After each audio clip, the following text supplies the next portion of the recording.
Hello, this is गौरव पालीवाल। आज इस video में हम जानेंगे इनकम फ्रॉम हाउस प्रॉपर्टी के बारे में। इसका टैक्सेशन किस तरीके से किया जाता है और काफ़ी सारे क्वेश्चन आंसर के साथ में इसको हम लेंगे इस वीडियो को। ये वीडियो थोड़ा सा लंबा हो सकता है क्योंकि सारे बेसिक इसमें कवर किए गए, फिर काफ़ी सारे क्वेश्चन इसमें लिए गए हैं। तो इस वीडियो को स्टार्ट करते हैं।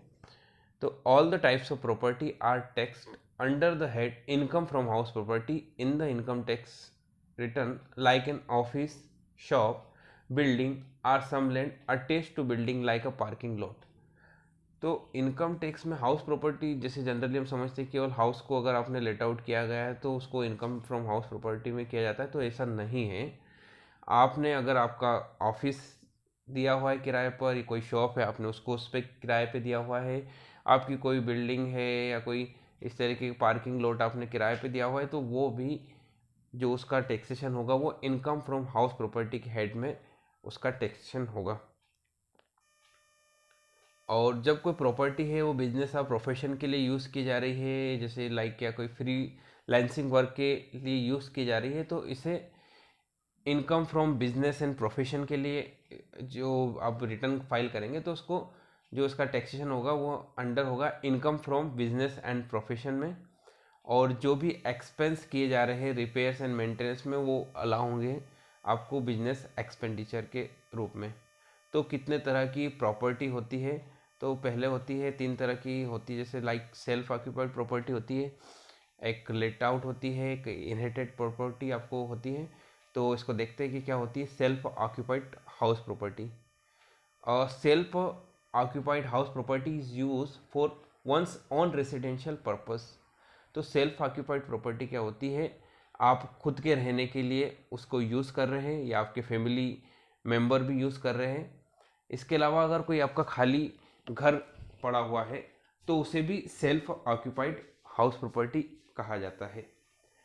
Prior to financial year 1920, if more than one self-occupied house property is owned by the taxpayer, only one is considered and treated as a self-occupied property, and the remaining are assumed to be let out. The choice of which property to choose as a self-occupied is up to taxpayer।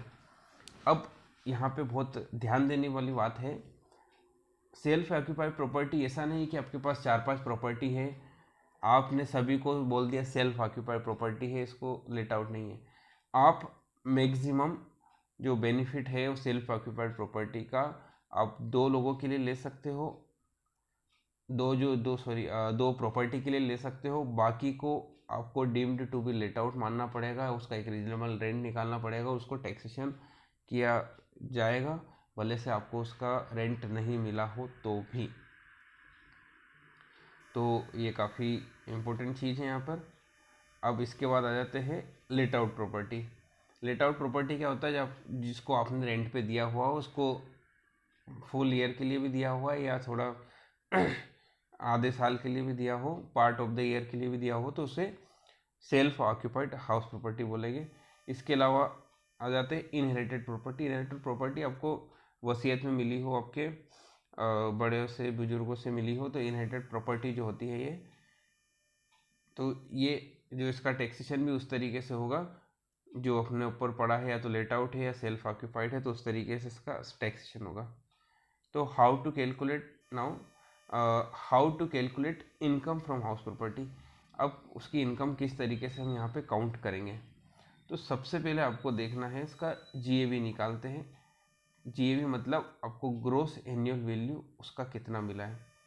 तो self occupied property में जो gross annual value होता है वो होता है 0, उसका कोई भी ग्रोस एनुअल वैल्यू नहीं होता है। तो जो भी रेंट कलेक्टेड आया है उसका 0 आ गया। अब इसमें एक इम्पोर्टेंट नोट है, when the property is let out, अगर प्रॉपर्टी लेट आउट किया गया है तो उसका ग्रोस एनुअल वैल्यू होगा जो भी रेंट आपने उसका प्रॉपर्टी का मिला है वो, ठीक है। जो रेंटल वैल्यू है वो हायर देन होना चाहिए आर इक्वल टू होना चाहिए reasonable rent of the property determined by the municipality. Municipality ने जो रेंट डिसाइड किया गया है उससे बराबर होना चाहिए, ज़्यादा होना चाहिए। ये रूल इसलिए लाया गया है ताकि लोग चोरी नहीं करें टैक्सेशन की, एक रीजनेबल रेंट तो कहीं ना कहीं शो उसका करें। ओके, नाउ इसके बाद क्या करना होगा, आपने उसका ग्रोस एनुअल वैल्यू निकाल लिया, सेल्फ ऑक्यूपाइड में 0 हो जाएगा, और लेटर प्रॉपर्टी में जो भी रेंट रिसीव्ड हुआ है वो हो जाएगा, या फिर म्यूनिसिपल से अगर वो उसके रेट से कम है तो फिर वो म्यूनिसिपल वाला जो रीजनेबल रेंट है वो आ जाएगा।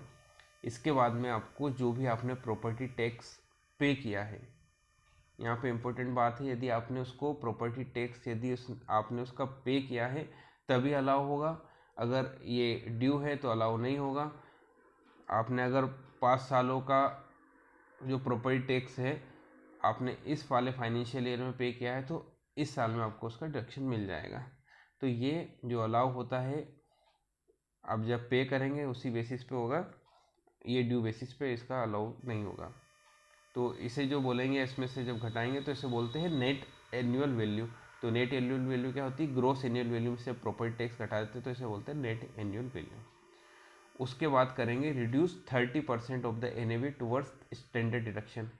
स्टैंडर्ड डिडक्शन मिलता है अंडर सेक्शन 24 के अंदर, आपको उसका डिडक्शन मिलता है। आपको कोई भी इसमें रिपेयर मेंटेनेंस कुछ भी करेंगे उसका रिलीफ कहीं पर भी नहीं मिलता है, डायरेक्ट आपको 30% इसमें स्टैंडर्ड डिडक्शन करना है। आपका कोई खर्चा लगे या नहीं लगे आपको इसका बेनिफिट मिलता है, तो आपको इसके बाद घटाना है। फिर देन आफ्टर आपको जो होम लोन का इंटरेस्ट का डिडक्शन मिलता है अंडर सेक्शन 24 के अंदर आपको डिडक्शन मिलता है, तो वो आप घटा सकते हैं इसके अंदर। फिर determine income from house property, तो इस तरीके से आपका इनकम टैक्स जो भी लग रहा है हाउस प्रॉपर्टी के अंदर वो वाली इनकम आपको यहाँ पे आ जाती है। जो भी आपकी स्लेब रेट होगी उस हिसाब से आपका इनकम टैक्स यहाँ पे काउंट हो जाएगा। या फिर आपकी सेल्फ ऑक्यूपाइड प्रॉपर्टी है तो उसका जो भी लॉस होगा वो आपके अदर हेड से एडजस्ट हो जाएगा। अब यहाँ पे देखते हैं कि इंटरेस्ट का जो डिडक्शन है होम लोन वो कितना कितना रुपए का आपको मिलेगा। तो सेल्फ ऑक्यूपाइड प्रॉपर्टी में अप टू 2 लाख तक आप बेनिफिट ले सकते हैं। मैक्सिमम जो लिमिट है इसकी सेल्फ ऑक्यूपाइड प्रॉपर्टी में वो है 2 लाख रुपए तक। और यदि हम देखें लेट आउट में तो इंटायर इंटरेस्ट जितना भी इंटरेस्ट आप पे करेंगे उसका आप डिडक्शन ले सकते हैं, कोई लिमिट नहीं है। बट कुछ केसेस ऐसे हैं जिसमें डिडक्शन ऑन इंटरेस्ट जो है उसकी लिमिट 30,000 है। 2 लाख आपको जो इंटरेस्ट की जो छूट है वो नहीं मिलेगी, आपको केवल छूट मिलेगी वो 30,000 रुपये की।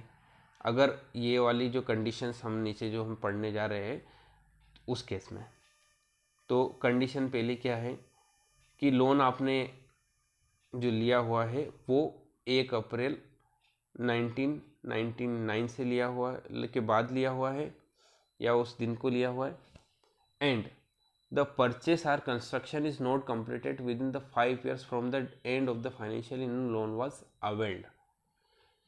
आपने जिस फाइनेंशियल ईयर में लोन लिया था उसके एंड से, उस फाइनेंशियल ईयर के एंड से अगर अगले 5 सालों के अंदर कंस्ट्रक्शन नहीं स्टार्ट किया है और उसके बाद आपने फिर कंस्ट्रक्शन स्टार्ट हो गया, कंप्लीट हो गया, तो आपको केवल जो डिडक्शन मिलेगा वो 30,000 का मिलेगा। 2 लाख वाला जो डिडक्शन है वो नहीं मिलेगा। जैसे एग्जांपल के लिए हम ले लेते हैं कि हमने लोन लिया था 30 अप्रैल 2015 को, तो इसका फाइनेंशियल ईयर एंड क्या होगा 31 मार्च 2016। तो 16 से अगर हम जोड़े तो 17, 18, 19, 20, 21, तो आपको जो कंस्ट्रक्शन कंप्लीट करना है वो 31 मार्च 2021 तक करना है। अदरवाइज जो डिडक्शन आपको आगे सालों में जब भी आप कंस्ट्रक्शन कंप्लीट करेंगे तो वो मिलेगा ओनली 30,000। कंडीशन 2 है, अगर लोन आपने 1 अप्रैल 1919 के पहले लिया है तो आपको फिर 30,000 ही उसको मिलेगा, उससे ज़्यादा नहीं मिलेगा। कंडीशन 3 है इसमें, the loan is taken on और after 1 April 1999 for the purpose of repairs और renewal of the house property. आपने 1 अप्रैल या उसके बाद जो है 1 अप्रैल 1999 और उसके बाद यदि कोई लोन लिया है और only for the repairs renewal of the property लिया है तो उसका डिडक्शन मिलेगा आपको 30,000 मिलेगा। इसमें नोट है, interest deduction can only B claim starting in the financial year in which the construction of the house property is completed. तो इंटरेस्ट का जो डिडक्शन मिलेगा ओनली तभी मिलेगा जब हाउस आपका कंप्लीट हो गया है। यदि आपका हाउस कंप्लीट नहीं हुआ है, कंस्ट्रक्शन कंप्लीट नहीं हुआ है, तो इसका डिडक्शन आप कभी भी नहीं ले सकते। कंस्ट्रक्शन कंप्लीट होगा तभी ले सकेंगे। आप मान लीजिए कि 7 सालों में कंस्ट्रक्शन करेंगे तो आपको 30,000 मिलेगा, 5 सालों के अंदर कर लेंगे तो आपको सेल्फ ऑक्यूपाइड में भी 2 लाख का डिडक्शन मिल जाएगा। ठीक है। Now next, how do I claim a tax deduction on a home loan taken before construction of the property. हम पर पढ़ चुके हैं इसका डिडक्शन। कंस्ट्रक्शन अगर आपने कंप्लीट नहीं किया है तो आपको कभी भी इसका डिडक्शन नहीं मिलेगा। इसके अलावा फिर आप बोलेंगे कि मान लीजिए कि मैंने 3 साल तक तो इंटरेस्ट पे किया। मान लीजिए मैंने 2015 में लोन लिया था और 2018 में मैंने घर बना लिया, तो मैंने इतने ड्यूरिंग द 3 इयर्स तो इसमें इंटरेस्ट पे किया, तो उसका डिडक्शन कैसे मिलेगा। तो जब आप कंप्लीट कर लेंगे उस फाइनेंशियल ईयर से आपको जो पुराने जो इंटरेस्ट आपने पे किए, मान लीजिए 3 साल में आपने इंटरेस्ट पे कर दिया है। एक सिंपल एग्जांपल ले लेते हैं कि 1-1 लाख का आपने इंटरेस्ट पे किया आपने मान लीजिए 5 लाख का इंटरेस्ट पे कर दिया 3 सालों के अंदर, तो आपको इसका 5 इंस्टॉलमेंट में इंटरेस्ट मिल जाएगा। हर ईयर आपको जो इंटरेस्ट का डिडक्शन मिल जाएगा, आपको 1-1 लाख का आपको प्री कंस्ट्रक्शन पीरियड के इसमें हेड में आपको इसका डिडक्शन मिल जाएगा। तो दिस इज़ वेरी सिंपल। आपको जो पुराने जो इंटरेस्ट है उसका कहीं भी लॉस नहीं होता है। आप जिस ईयर आप इसको कंस्ट्रक्शन करते हैं उस फाइनेंशियल ईयर से आपको जो प्री कंस्ट्रक्शन जो इंटरेस्ट है उसका कैलकुलेशन करना है और उसे 5 सालों में डिवाइड करके उसका आगे डिडक्शन आप ले सकते हैं।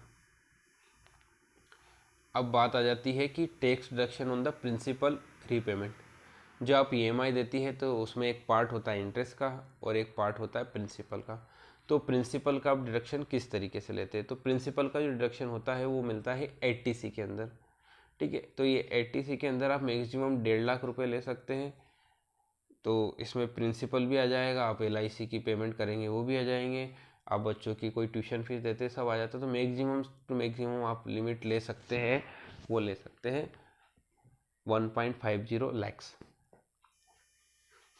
अब इसकी क्या क्या कंडीशन है डिडक्शन लेने की 80C के अंदर, तो यहाँ पे 2 कंडीशन है। The home loan must be for purchase or construction of a new house property. जो होम लोन है वो परचेस होना चाहिए, कंस्ट्रक्शन होना चाहिए फॉर न्यू हाउस प्रॉपर्टी के लिए ही। मतलब कि आपने जैसे इस तरीके से इसको बोल सकते हैं कि आपने किसी का जैसे मकान लिया, इसमें ऐसा नहीं बोल सकते कि नया ही होना चाहिए, उसका पुराना भी है तो बट आपके लिए वो नया होना चाहिए, right. Second, the property must not be sold in 5 years from the time you took possession. Doing so will add back the deduction to your income again in the year you sell. जो property है वो 5 सालों के अंदर बिकना नहीं चाहिए। अगर ये बिक जाएगी तो जो भी डिडक्शन मिला है वो जिस ईयर में आप सेल करेंगे वो आपके उसमें ऐड हो जाएगा। Now next, the stamp duty and the registration charges.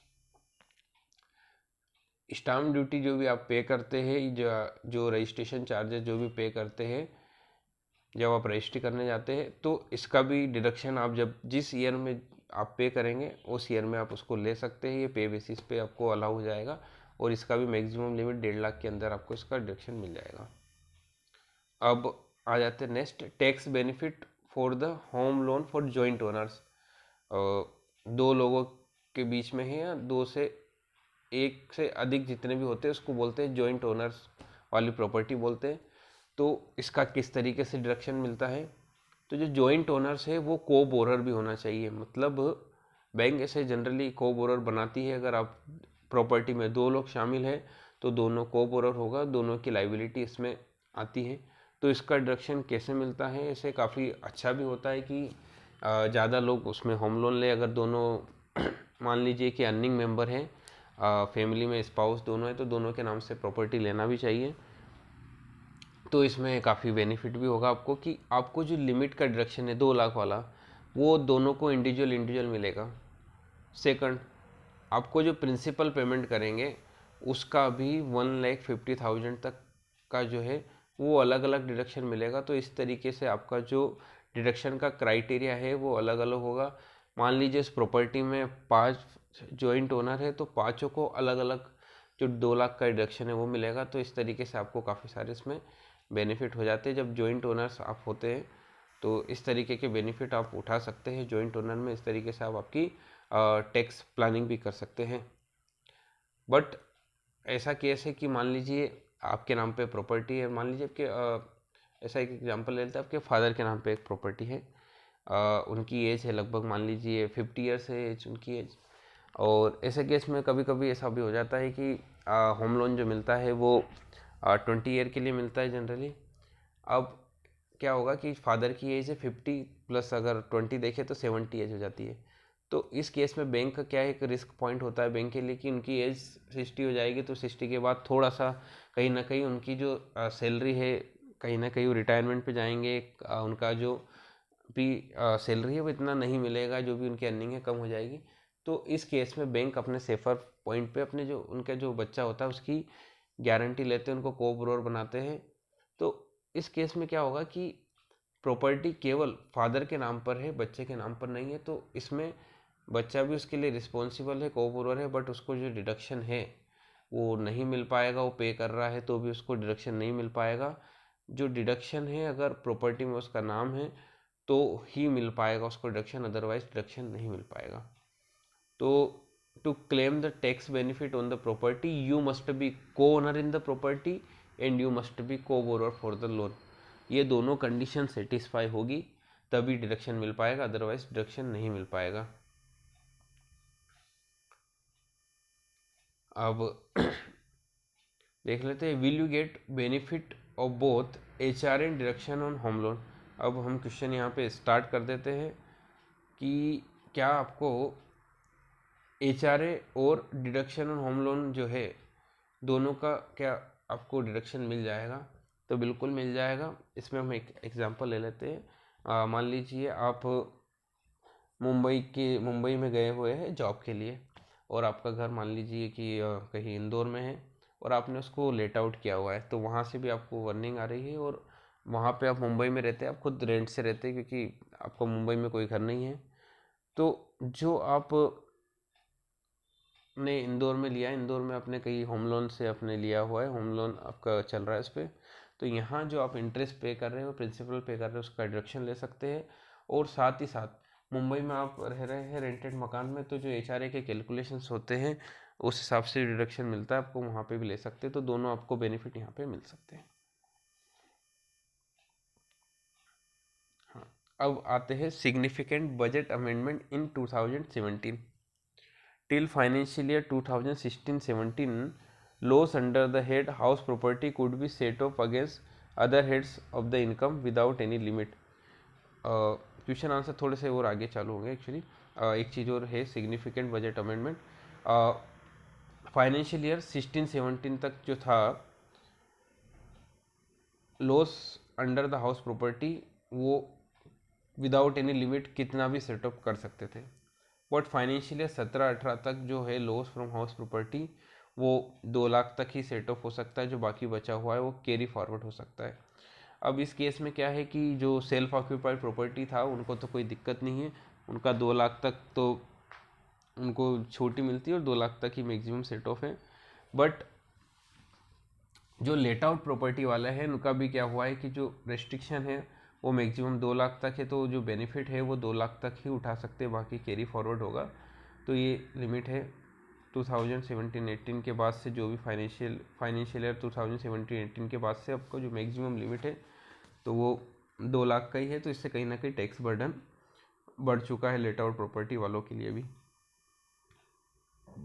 अब आ जाते हैं, काफ़ी सारे क्वेश्चन लिए हुए मैंने, लगभग सारे कवर किए हुए हैं। अगर कोई क्वेश्चन रह जाए तो आप कमेंट बॉक्स में उसको लिख सकते हो, मैं कोशिश करूँगा कि उसके आंसर देने की।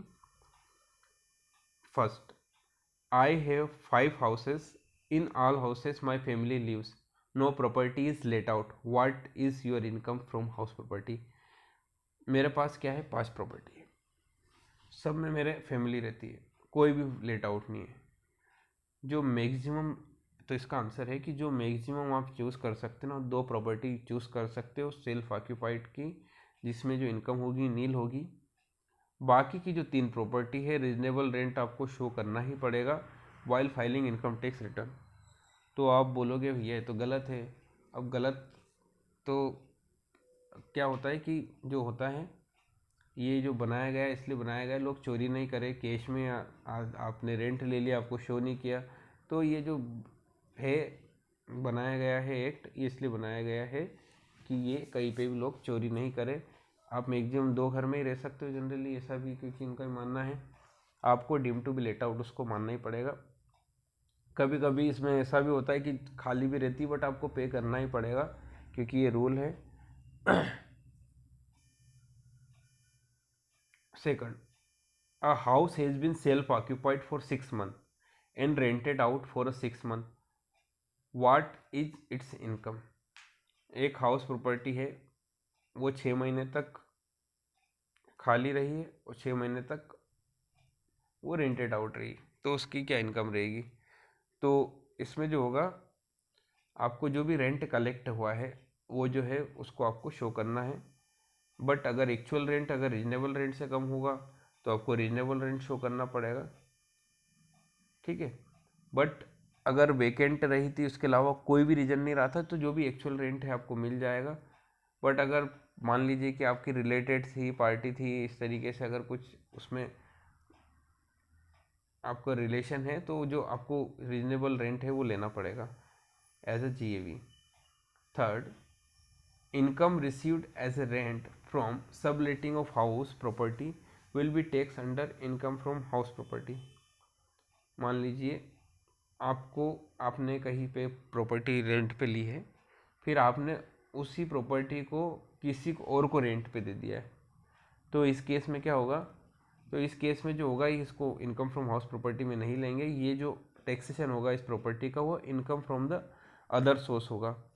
जब तक आप प्रॉपर्टी के मालिक नहीं हैं, अगर उस प्रॉपर्टी को अगर आप किराए पे देते हैं तो उसे इनकम फ्रॉम अदर सोर्सेस में लेंगे। अगर आप मालिक हैं तभी उसको इनकम फ्रॉम हाउस प्रॉपर्टी में लिया जाएगा। Can a deduction of interest paid against loan taken from friends and relatives be claimed from house property income? मान लीजिए कि आपने फ्रेंड से कोई लोन लिया हुआ है या रिलेटिव से लिया हुआ है, तो क्या उसका भी डिडक्शन मिल जाएगा? उसका जो इंटरेस्ट है उसका डिडक्शन तो बिल्कुल मिल जाएगा। 24 सेक्शन 24 के अंदर कहीं पे भी लोन है ऐसा मैंडेट नहीं किया गया है कि आपको जो लोन लेना है वो बैंक से ही लेना है या कोई इंस्टीट्यूशन फाइनेंशियल इंस्टीट्यूशन से ही लेना है। तो इसका डिडक्शन आपको बिल्कुल मिल जाएगा, कोई भी दिक्कत नहीं है। आपको सब प्रूफ अगर मांगता है तो आपको सब देना पड़ेंगे इनकम टैक्स डिपार्टमेंट को कि यस आपने पे किया हुआ है सब कुछ। बट जो भी आप प्रिंसिपल का पेमेंट करेंगे उसका डिडक्शन आपको ATC में नहीं मिल पाएगा। अब नेक्स्ट क्वेश्चन पे आ जाते हैं, question number 5। I have taken a home loan from a bank for construction of a house property in June 2015. The construction of the house is complete in June 2018. I have started paying EMI on the loan taken from July 2015. Will I not get any benefit from the home loan repayment between July 2015 and June 18 as the construction is complete only in June 2018? तो हमने इसका पढ़ा हुआ है कि आपका जो interest का जो भी डिडक्शन मिलेगा आपको 5 जो इंस्टॉलमेंट है, जिस ईयर में आपका कंस्ट्रक्शन कंप्लीट होगा उस ईयर से आप उसको ले सकते हैं। How does the claim of deduction under section 24 and section 80C work if a home loan has been availed for the 2 houses? मान लीजिए आपने 2 घर लिए हुए हैं, दोनों के लिए लोन लिए हुए हैं, तो किस तरीके से आपको सेक्शन 24 और इसका बेनिफिट लेना होगा? तो सेक्शन 24 को देख लेते, तो आपको इसमें अलग अलग हाउस के लिए अलग अलग आपको उसका बेनिफिट होगा। बट जो दोनों अगर सेल्फ ऑक्यूपाइड है तो इस तरीके से आपको जो रेस्ट्रिक्शन है उसका 2 लाख ही रहेगा। तो मैक्सिमम डिडक्शन आपको जो मिलेगा वो 2 रहेगा, बट आपको जो कैलकुलेशन है उनके सबके अलग अलग करने रहेंगे। और 80C की बात रही तो मैक्सिमम आप 1.5 लाख तक उसका बेनिफिट ले सकते हैं। What is self occupied property, late out property, deemed late out property हमने पहले ही पढ़ा हुआ है। सेल्फ ऑक्यूपाइड प्रॉपर्टी जिसमें आप रह रहे हैं, उसकी आप फैमिली रह रही तो सेल्फ ऑक्यूपाइड होती है। अदरवाइज इसके अलावा यदि कोई वेकेट हाउस है तो उसे भी सेल्फ ऑक्यूपाइड बोला जाता है। और मैक्सिमम ऑफ सेल्फ ऑक्यूपाइड जो शो कर सकते हो रिटर्न में वो आप कर सकते हैं 2।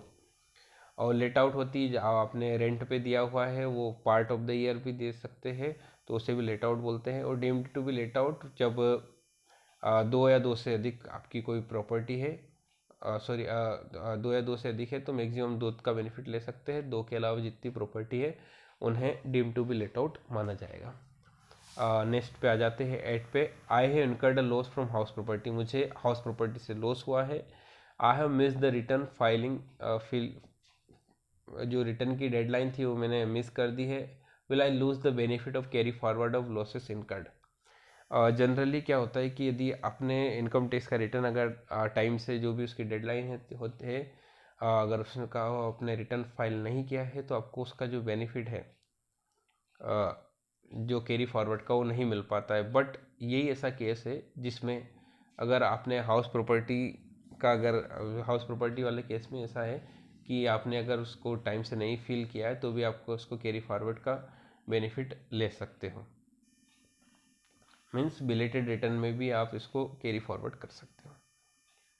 I have paid property tax on my flat pertaining to the year 2017-18 and April 18. Can I claim deduction of such taxes on financial year 17-18? Yes, तो जब भी आप प्रॉपर्टी टैक्स पे करेंगे तभी उसका डिडक्शन मिलेगा। अब नाउ क्वेश्चन नंबर 10 पे आ जाते हैं। I am owner of a shop space which I have given on rent, should I offer such income to tax? Yes, आपको आपकी शॉप स्पेस हमने पढ़ाई है कि प्रॉपर्टी कमर्शियल हो कैसी भी प्रॉपर्टी हो उसका जो भी टैक्सेशन होगा वो इनकम फ्रॉम हाउस प्रॉपर्टी में ही होगा। क्वेश्चन नंबर 11 लेते हैं। I have received an unrealised rent which were arrear in earlier year, what will be the tax treatment for such realisation of arrears of rent? मान लीजिए कि आपकी कोई property थी, उससे आपको कोई रेंट रिसीव होना था बट वो रेंट किसी भी वजह से उस टाइम नहीं रिसीव हुआ और आगे कुछ 1-2 साल बाद आपको रेंट मिला उस प्रॉपर्टी का, तो वो जो अरियर है वो जिस ईयर में आपको मिलेगा उस ईयर में आपको उसको टैक्सेशन करना पड़ेगा। भले आप उसके मालिक नहीं हो, उस आपने उस प्रॉपर्टी को उस टाइम बेच दिया तो भी वो जो प्रॉपर्टी है वो इनकम फ्रॉम हाउस प्रॉपर्टी में आपको उसको टैक्सेशन किया जाएगा और आप जो 30% का जो डिडक्शन मिलता है वो भी आप उसमें ले सकेंगे। तो आप उस टाइम उसके मालिक हो या नहीं हो, आप उसको इनकम फ्रॉम हाउस प्रॉपर्टी में उसका टैक्सेशन दिखा सकते हैं। Now 12 question. I have 6 separate let out property, should I calculate the house property income for each individual property or by clubbing all the rental receipt in one calculation? मेरी भैया क्या है कि 6 अलग अलग प्रॉपर्टी है, तो क्या सभी प्रॉपर्टी को एक साथ बताना है या अलग अलग बताना है? तो उसको आपको अलग अलग सबकी कैलकुलेशन अलग अलग ही करने पड़ेंगे, एक साथ आपको क्लब नहीं करना है। अब नाउ क्वेश्चन नंबर 13 पे आ जाते हैं।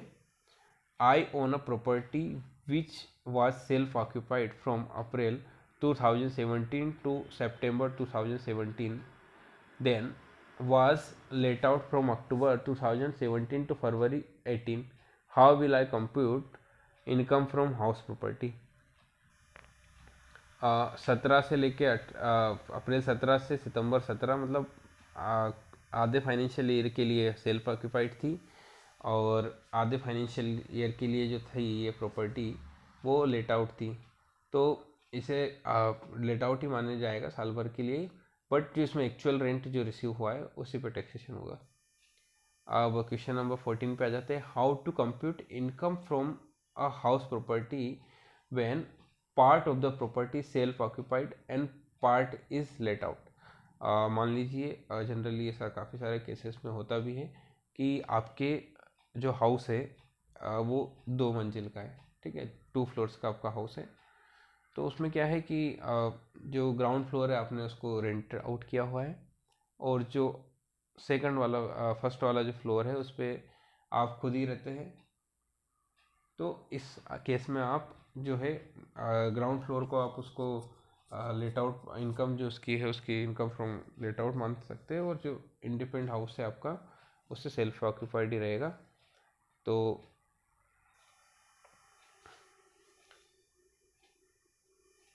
सारे क्वेश्चन आंसर हमने यहाँ पे कवर कर लिए हैं। और भी कोई आपके डाउट है तो आप मुझे इसमें कमेंट बॉक्स में पूछ सकते हैं। अगर वीडियो अच्छा लगे तो प्लीज़ लाइक कीजिए, और इसी तरह के वीडियो देखने के लिए चैनल को सब्सक्राइब कीजिए। Thanks for listening.